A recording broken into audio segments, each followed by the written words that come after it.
Good morning বন্ধুরা। এখন বাজে 6:45, রান্না বসাবো। মুসুরির ডালটা আমি অলরেডি সেদ্ধ করে নিয়েছি। মুসুরির ডাল করব, করলা ভাজা করব, আর একটা পাঁচমেশালি ভাজা করব। এর মধ্যে আছে আলু, টমেটো, ক্যাপসিকাম, ফুলকপি, গাজর দেব, কাঁচা লঙ্কা, শুকনো লঙ্কা, জিরে, কালো জিরে দিয়ে ভাজা করব। আর এই আলুটা করে নিচ্ছে আর মাছের জন্য। আর মাছটা দিয়ে করবো, পেঁয়াজ দিয়ে। আর মাছ পেঁয়াজ ছাড়া ভালো লাগে না। পেঁয়াজ কেটে নিয়েছি, মানে ম্যাশ করে নিয়েছি। এই আর মাছ করব। এইদিকে আমি দুধ জাল বসাবো। আজকে কিছুই হয়নি এখনো পর্যন্ত। করলাটা আমি ওই জায়গায় ভাজবো। এখানে আমি রান্নাগুলো করে নেব। চিমনি নেই, চিমনি খোলা হয়েছে। আমাদের চিমনিটা এখান থেকে খুলে পড়ে যাচ্ছিল হুক থেকে, তাই আজকে লোক এসে লাগাবে, ইনস্টল করে দিয়ে যাবে। যাই হোক, আমি সবার প্রথমে ভাজাগুলো করে নেব। ভাজাগুলো করবো মানে হচ্ছে আমি ভাজার মধ্যে করবো এই ভাজাটা করব, যেটা টমেটো, আলু, ফুলকপি এটা করে নেব। করলাটা আমি ওর মধ্যে ভাজবো। এটা ভেজে নিয়ে আমি মাছটা বসিয়ে দেবো। অল্প তেলে ভাজাগুলো করব। বড়দের প্রণাম, ছোটদের ভালোবাসা নিয়ে রান্না স্টার্ট করছি। আজকে অলরেডি দেরি হয়ে গেল অনেকটা, সব রেডি করতে অনেকটা সময় লাগে।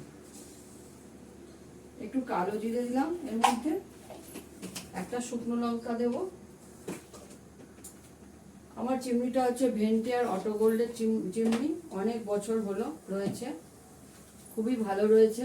সার্ভিসিং করে দেয়, মাসে 2-3 বার সার্ভিসিং করে। আমি তো রান্নার পরে সব আবার কেরোসিন দিয়ে মুছি। আমার ভেন্টিয়ার অটো গোল্ডের তেলটা জমে হচ্ছে এইটার মধ্যে তেলটা জমে। এটাকে 2 দিন পর পরই আমি নামিয়ে পরিষ্কার করি, পেপার দিয়ে, ন্যাকড়া দিয়ে, কেরোসিন দিয়ে ভালো করে পরিষ্কার করে দিই। আর পুরো বডিটা প্রতিদিনই পরিষ্কার করে দিই রান্নার পরে, মানে যতটা পারি করার চেষ্টা করি। অন্য কাজকর্ম তো থাকে, সেগুলো তো করতে হয় এক হাতে।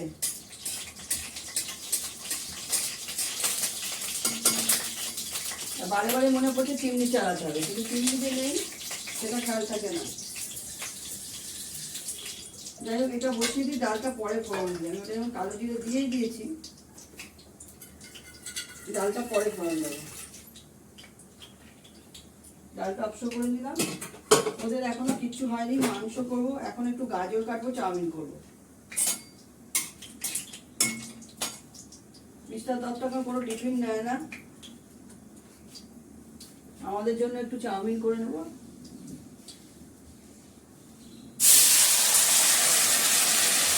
এটাতে আমি 1 ফোঁটাও জল দেবো না।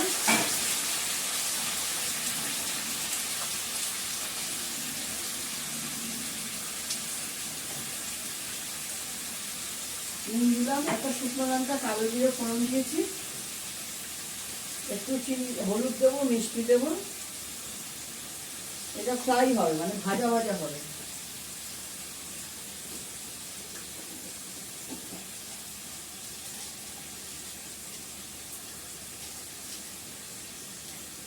অল্প একটু মিষ্টি দিয়ে দিলাম।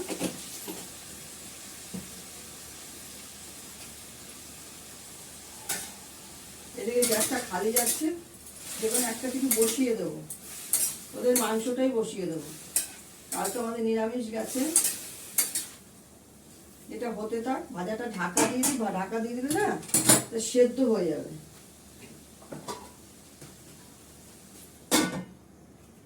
ওদের ভাত রয়েছে অনেকটাই। কালকে সারাদিন আমাদের এখানে বৃষ্টি, মানে কি, এটা মনে হচ্ছে নিম্নচাপের বৃষ্টি। থেকে থেকে বৃষ্টি হচ্ছে, ভালো বৃষ্টি হচ্ছে, থেকে থেকে হচ্ছে। আর তার সঙ্গে বৃষ্টির ছাটও আসছে। ঘরে আমার সব ঘরে খাট পাতা, আর সব ঘরে বৃষ্টিতে বিছানা ভিজে যাচ্ছে, জানলা বন্ধ করতে হচ্ছে। এই যে হাওয়া দিচ্ছে, মেঘ করে আছে। গাজরটা এটা ম্যাশ করে নেব এর মধ্যে। এটা হয়ে গেলে মাছের ঝোলটা বসাবো। এটা চাউমিনের জন্য করে রাখছি।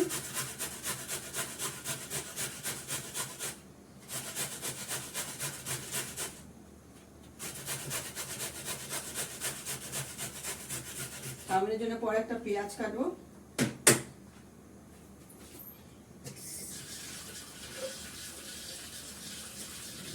যতটা পরে এখান থেকে সরিয়ে দেবো। গাজরটা অসুবিধা নেই, গাজরটা আমার ধোয়াই আছে, আমি গোটাগুলো ধুয়ে নিয়েছি। এগুলো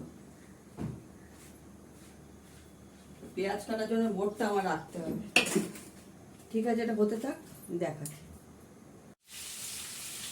আর মাছটা ভাজা হয়ে গেছে, এর মধ্যে দিয়েছি পেঁয়াজ বাটা, রসুন, আলু, আদা বাটাও দেবো। আমি রসা টাইপের করবো। আর মাছটা ভেজে নিয়েছি ভালো করে।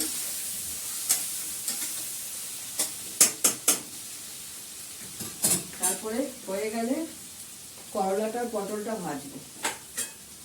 এর মধ্যে দেবো আদা বাটা, আদা একটু নিয়ে নিই।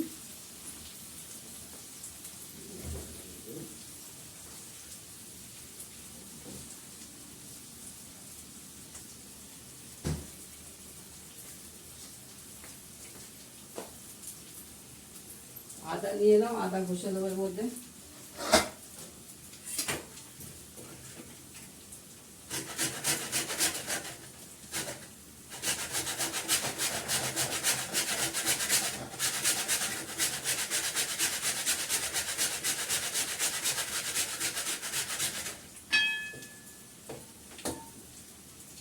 আদাগুলো ডিপ ফ্রিজে রাখি, ঘষতে সুবিধা হয়, তাহলে এমনি রত্রাতে থাকলে ঘষা যায় না, কটমটে থাকলে ঘষে দেওয়া যায় সুন্দর।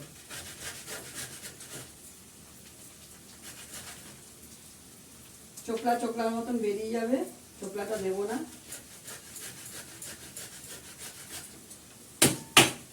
আদাটা দিয়ে দেবো এর মধ্যে,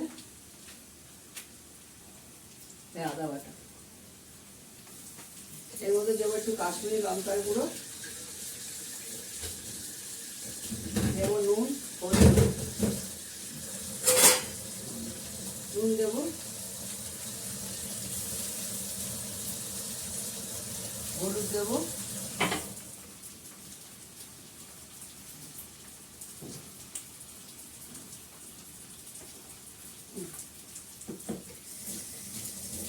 আর দেবো কাশ্মীরি লঙ্কার গুঁড়ো, অল্প একটু দিলাম। আলুটাকে ভালো করে কষিয়ে নিয়ে কটা কাঁচা লঙ্কা দেবো, দিয়ে জল দিয়ে বসিয়ে দেবো। আমি এই হলুদটা ব্যবহার করি, এই যে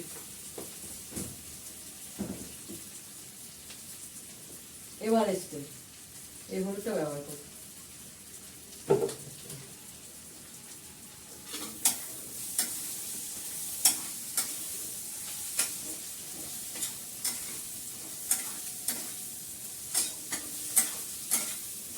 একটা ডিব্বা এনে রাখলে বেশ কিছুদিন চলে।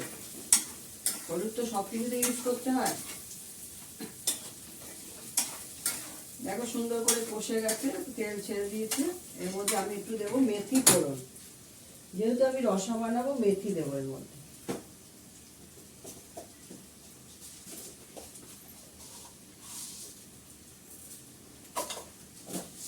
মেথিটা পরে দিলাম কেন, এরা পুড়ে গেলে, এক হয় পুড়ে গেলে এটাকে আলাদা কড়াতে করে পুড়ে গেলে পোড়াটাকে তুলে নাও, মেথিটাকে তার তেলটা দিয়ে রান্না করো, খুব ভালো হবে। মেথির গন্ধ খুব সুন্দর। তা নাহলে না পুড়িয়ে রান্না করো। এই যে দিয়ে দিলাম, এবার জল দিয়ে দেবো, কেন একদম পুড়ে গেলে ওগুলো মুখে পড়লে বাজে লাগে। তোমার যদি পুড়িয়েই করতে হয়, তুমি বেশি করে তেলের মধ্যে আগে পুড়িয়ে নিয়ে মেথিগুলোকে ছেঁকে তুলে ফেলে দাও, তারপরে সেই তেলে রান্না করো, তাহলে সেই রান্নার গন্ধটাই অন্যরকম বেরোবে। আর এমনি সময় মেথি পোড়ানো যাবে না, তাহলে মুখে যাবে মেথিগুলো, বাজে লাগবে খেতে। জল দিয়ে দিলাম, কটা কাঁচা লঙ্কা দেবো। মাছটা পরে ছাড়বো, কেননা এই মাছ আর মাছ তো একটু পরে ছাড়বো। আলুটা হালকা হালকা সেদ্ধ হলে আর মাছটা ছাড়বো। আর মাছটা তো তোমরা জানো কেমন ছেড়ে ছেড়ে যায়।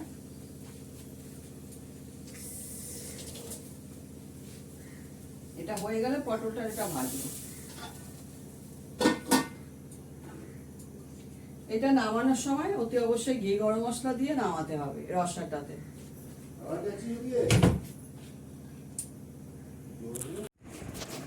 মিস্টার দত্তর জন্য ভাত বেড়ে নিয়েছি, করলা ভাজা, পটল ভাজা, কালকে করেছিলাম লাউ ঘন্ট সেটা দিলাম, আর মাছের রসা, বাড়ির পাতা দই, কালকে একটু মুগ ডাল আছে এটা দিয়েছি, আর এই টাটকা মুসুর ডাল করেছি আজকে, আর মাছের রসা, আর এই যেটা ভাজাটা করলাম 5 রকম। এই হচ্ছে আজকের আইটেম। ঠিক আছে, রাখি। তোমরা সবাই ভালো থেকো, সুস্থ থেকো, সুন্দর থেকো। ভালো লাগলে লাইক শেয়ার করো। টাটা।